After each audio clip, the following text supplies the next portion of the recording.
Donc je m'appelle Pierre Valade, j'ai 28 ans. J'habite aux États-Unis maintenant depuis 5 ans. En fait, je suis parti aux États-Unis juste après avoir été diplômé des ponts.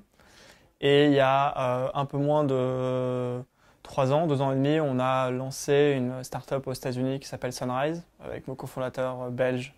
Jérémy. Et en fait, ce qu'on a essayé de faire, c'est qu'on a essayé de réinventer le calendrier et la manière dont les gens géraient leur temps, principalement sur leur téléphone portable. Et donc, au fur et à mesure, on a construit une équipe, on a levé des fonds aux États-Unis, on a levé à peu près 8 millions de dollars sur les 2 dernières années. Et on a annoncé le rachat de Sunrise par Microsoft en février 2015. Ce qui, moi, m'a beaucoup impressionné quand je suis arrivé à la première année, parce que c'était la première année quand je suis arrivé, du ME310, c'est en fait que des intuitions que j'avais sur comment est-ce qu'on crée des produits centrés sur l'utilisateur, découvrir en fait qu'elles avaient été théorisées et formalisées depuis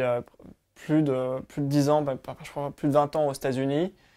dans des boîtes qui étaient des boîtes comme IDEO, des grosses boîtes de conseil, qui avaient réussi à théoriser pas mal d'intuitions qu'on peut avoir quand on est entrepreneur et qu'on crée des projets sur comment est-ce qu'on fait des projets qui servent à quelque chose, qui répondent à des besoins de l'utilisateur, qui sont ergonomiques. Et en fait, c'était un truc déjà extrêmement gros aux États-Unis, en Californie, que c'était enseigné à Stanford et qu'il y avait toute cette méthodologie et cette partie théorique qui avait été créée au fil des années par la School à Stanford. On vit une époque assez formidable en ce moment pour l'innovation, au sens où, avec l'Internet et les téléphones portables,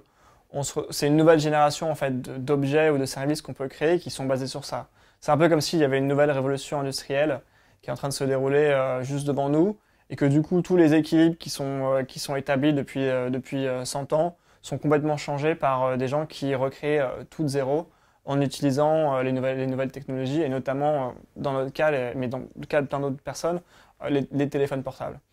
Et ça, c'est rigolo parce que de se retrouver à un moment de l'histoire, probablement aussi important que l'invention de l'imprimerie, où toutes les cartes du coup sont rebattues.